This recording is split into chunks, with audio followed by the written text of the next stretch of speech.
Olá, ouvintes e leitores, sejam bem-vindos ao Diário de Leitura, o programa do Ictus Podcast, onde a gente comenta capítulo a capítulo a leitura de livros maravilhosos. Todos os áudios apresentados aqui no Diário de Leitura foram originalmente postados no nosso canal de leitura coletiva lá no Telegram. Se você quiser acompanhar a leitura que a gente está fazendo agora, basta você acessar o link t.me/Clube Ictus. É claro que você tem que ter o aplicativo Telegram instalado também. A participação é gratuita, pode ficar tranquilo. Sem mais delongas, fique agora com os comentários de mais um trecho do livro O Evangelho Maltrapilho, de Brennan Manning.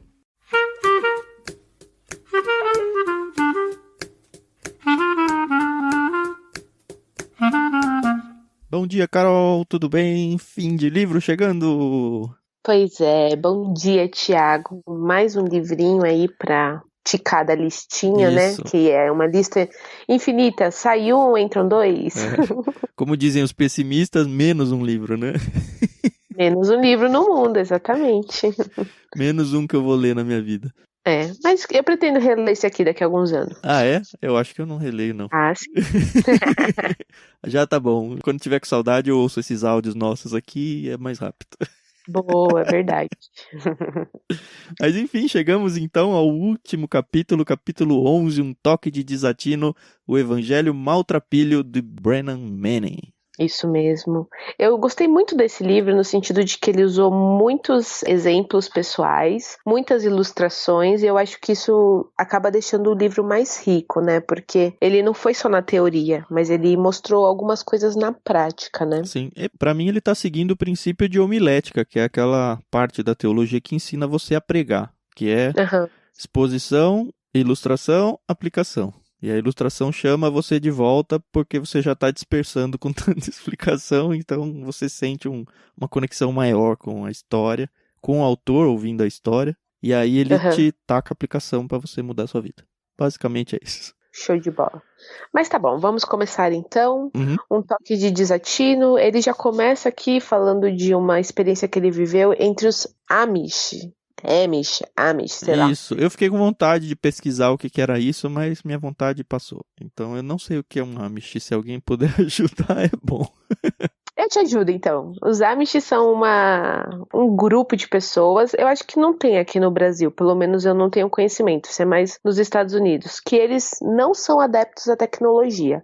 Mas é muito mais do que isso, né? Eles têm uma religião, então eles acreditam na poligamia, acreditam em várias coisas, mas basicamente eles não acreditam nas tecnologias. Então é fogão a lenha, você tem que matar o que você vai comer ou plantar, não tem carro, não tem celular, enfim, é um estilo de vida bem arcaico, mas que faz sentido para eles lá. Mas não é num sentido indígena da coisa, né? Não, eles são não.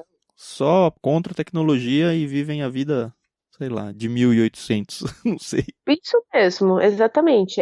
Tem até um programa na TV, a cabo, que é quando eles fazem, sei lá, tipo 21 anos, eles têm a oportunidade, os jovens têm a oportunidade de sair da comunidade e conhecer o mundo de verdade para saber se eles querem realmente viver na comunidade Amish. Então eles ficam, sei lá, 2 semanas fora, e aí muitos ficam loucos, fumam, bebem, enfim, fazem tudo que não podiam fazer, e aí eles decidem se eles vão voltar para a comunidade ou se eles vão ficar na nova vida, né?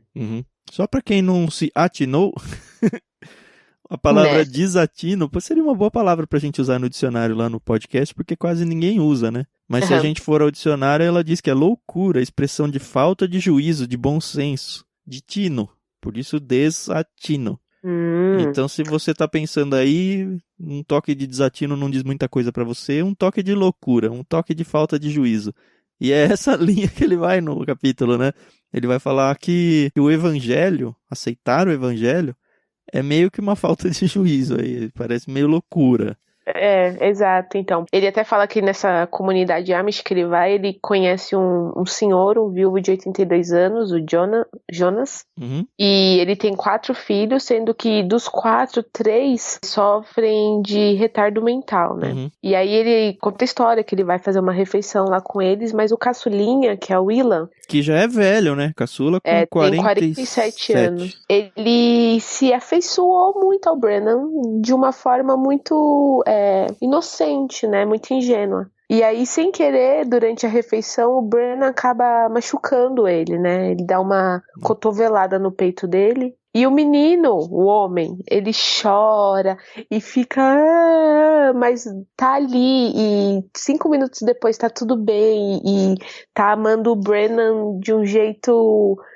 novamente ingênuo e infantil, mas não num jeito bobo. Obviamente que ele tinha um problema mental, mas de uma forma muito honesta, né? E que é isso que Deus quer aliás, é o amor de Deus para com a gente, né? Que a gente fere Deus e que a gente é mal com ele, e mesmo assim ele... Vem cá, meu filho, eu te amo, eu te quero aqui. Lá pro meio do livro ele tem aquela ilustração da mulher que tá andando na praia, chega e ganha um beijo, lembra disso? Aham. Aqui de novo, o Ilan, sei lá, depois da cotovelada, diz aqui, ele derramou lágrimas como uma criança de 2 anos de idade. Seu gesto seguinte me desmontou. Elan veio até a minha cadeira, pôs-se no meu colo e beijou-me com ainda mais vigor nos lábios. Depois beijou-me os olhos, o nariz, a testa e as bochechas. E aí desmonta o Brennan. Pois é, eu achei muito bonito, porque às vezes a gente esquece que essas pessoas, elas também, né, têm uma linha de pensamento, né, por mais que não seja uma coisa assim, né, normal, e pelo amor de Deus, não me entendam corretamente, mas são seres humanos que têm sentimentos e carecem da graça, né? Sim, e ele faz o comparativo do Elan com Jesus Cristo, né? Diz que naquele momento seu amor por mim não se originava em qualquer atividade minha. Elan me amava, quer eu fosse bondoso ou cruel, agradável ou perverso. Um tipo de Cristo mesmo.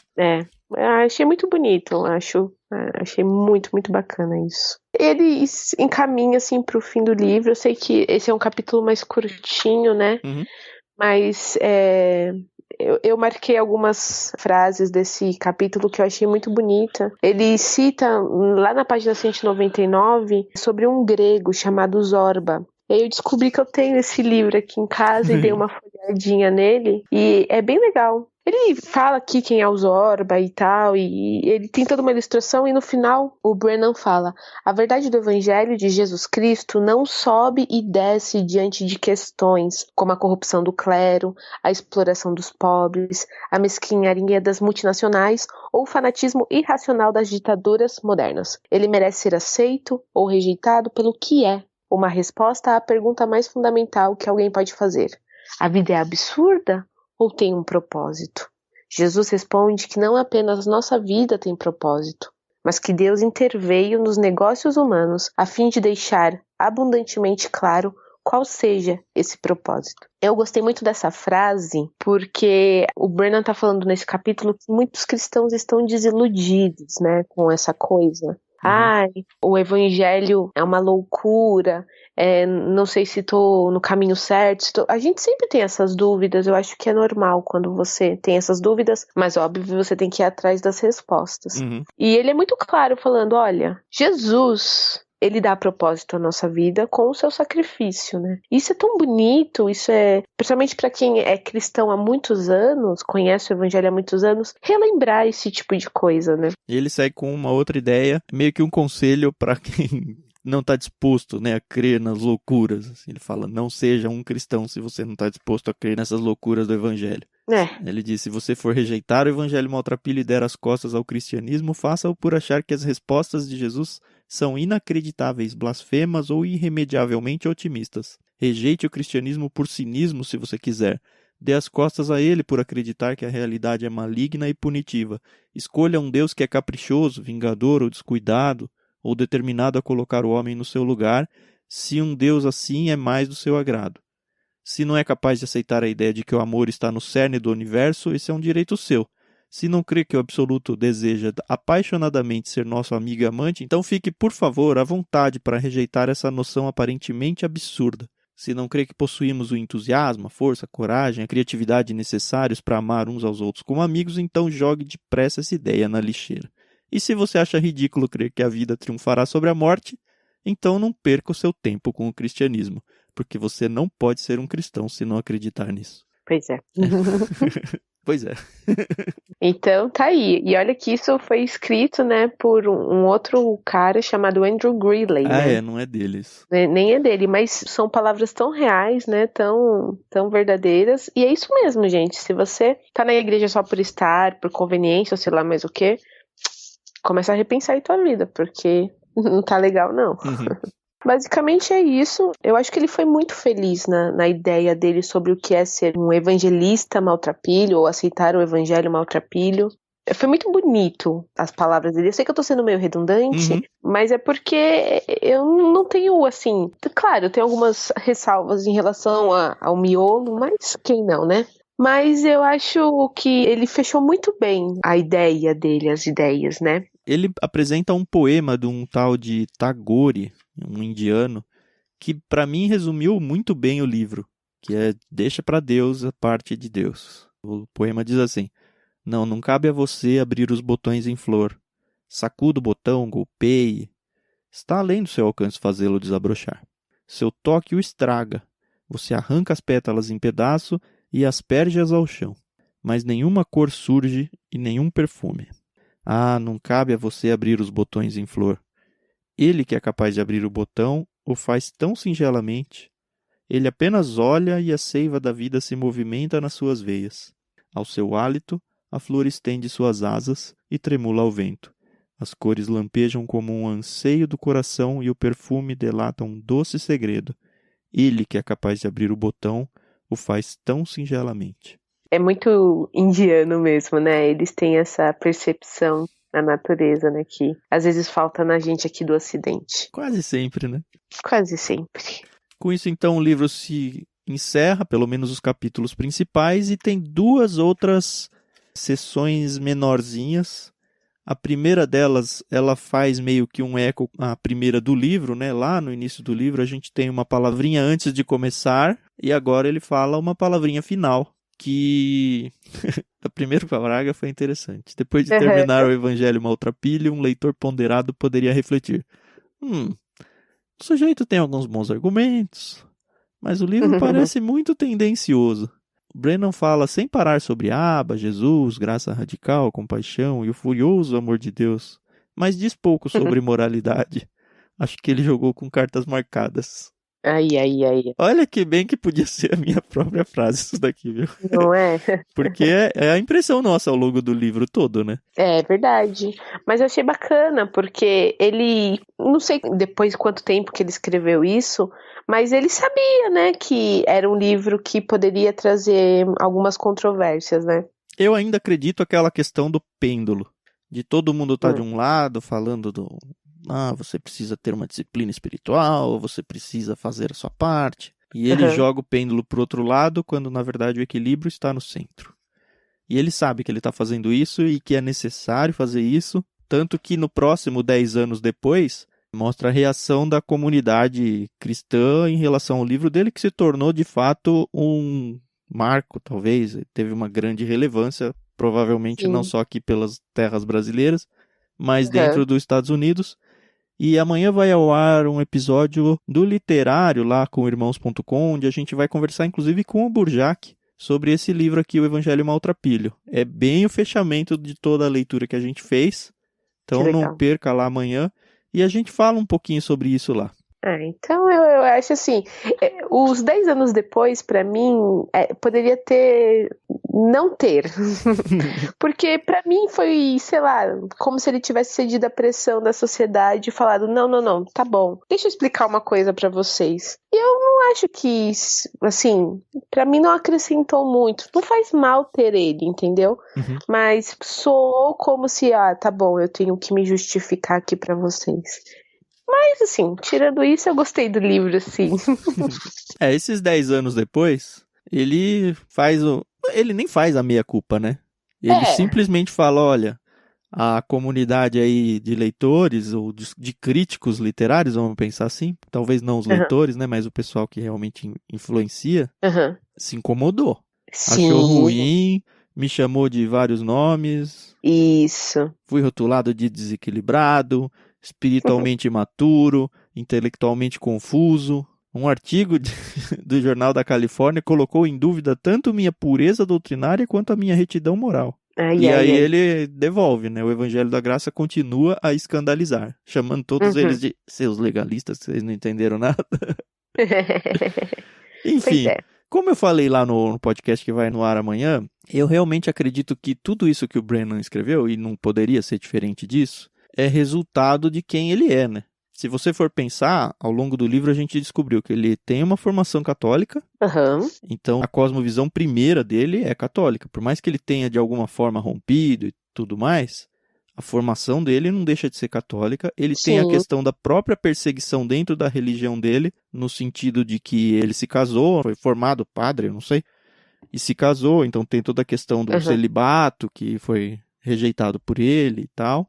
Além disso, tem toda a questão do alcoolismo dele, o que faz com que o reflexo na vida dele seja coisas do tipo: eu sei o que é sofrer, eu sei o que é ser de verdade um maltrapilho, um rejeitado pela sociedade, um rejeitado pelo meio religioso, e eu experimentei aqui um relacionamento com Deus que não é comum das pessoas que não têm esse tipo de sofrimento na vida viverem. Por isso até que o pêndulo dele vai para o outro lado, porque é a experiência de vida dele.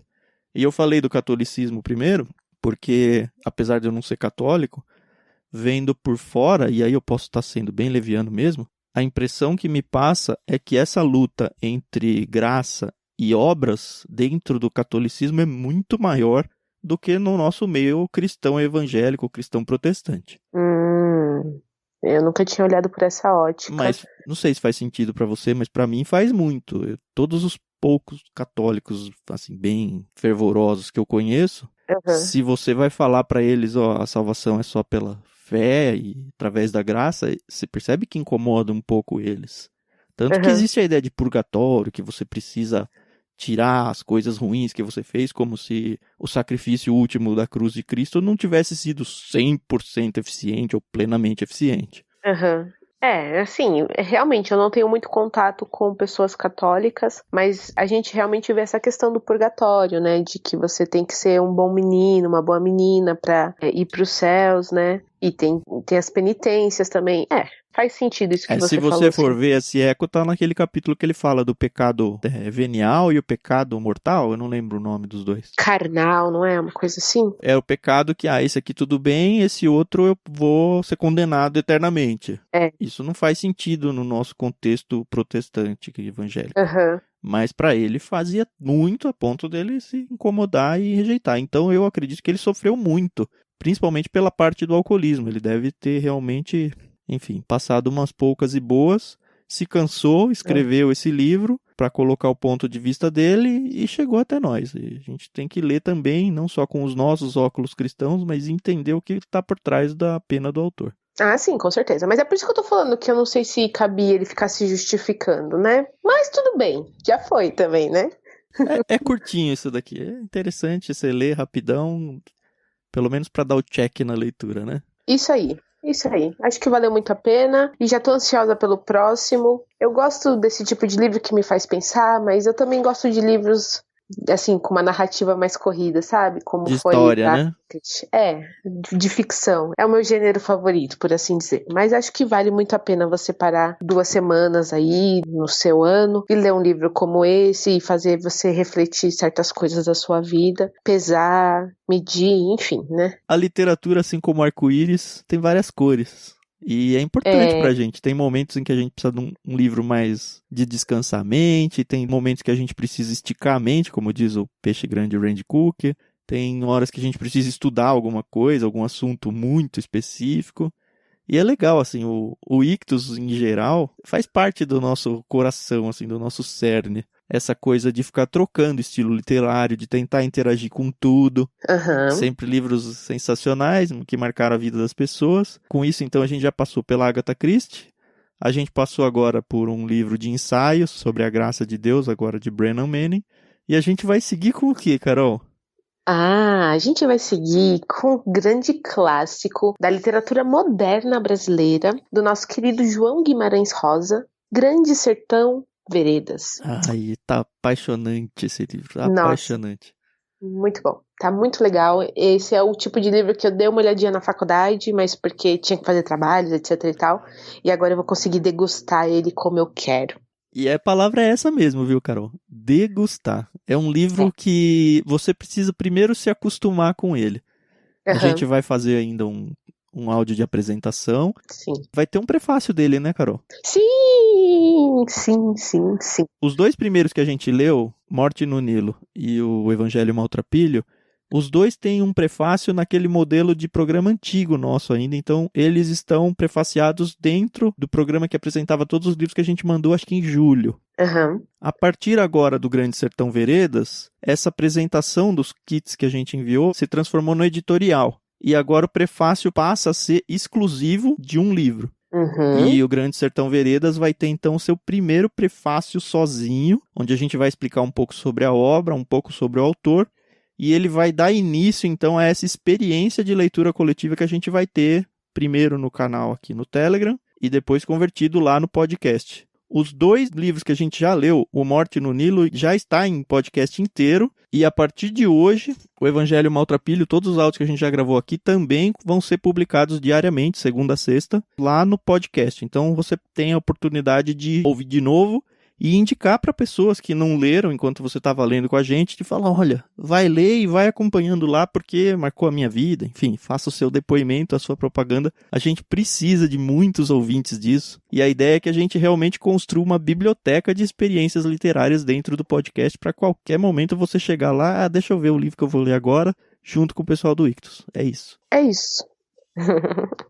Beleza, então vem com a gente. O Grande Sertão Veredas, a gente vai começar a experiência de leitura coletiva semana que vem. Então essa semana é o tempo de você conseguir o livro. Já tem o link aí para vocês comprarem, caso você não tenha. Se você é assinante do plano Peixe Grande, ou você já chegou na sua casa, ou deve estar para chegar, porque enfim, os Correios estão em greve e tá uma nhaca esse mês. Mas é ele que vai no seu kit, tá bom?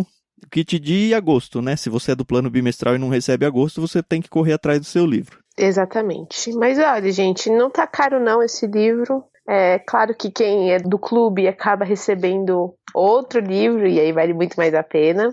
Mas é isso aí, o link tá aqui embaixo. Adquira o seu exemplar, por favor, de forma honesta, sem pirataria, e bora lá. É isso, e vamos entrar nessa conversa com a gente sobre o Grande Sertão Veredas. Que legal. Esse merece um cara meu. Tá bom, então, boa semana pra vocês, se preparem, se quiser ler alguma coisinha aí comentando o que achou da leitura, descansem o resto dessa semana pra quem já tá em dia, ou façam o que vocês quiserem, e a partir de semana que vem, Grande Sertão Veredas. Isso aí, convidem seus amigos pra participarem disso. Se vocês estão gostando, então imagina, um amigo meu pode gostar também. É isso aí. Tchau, tchau, boa semana a todos. Tchau, tchau.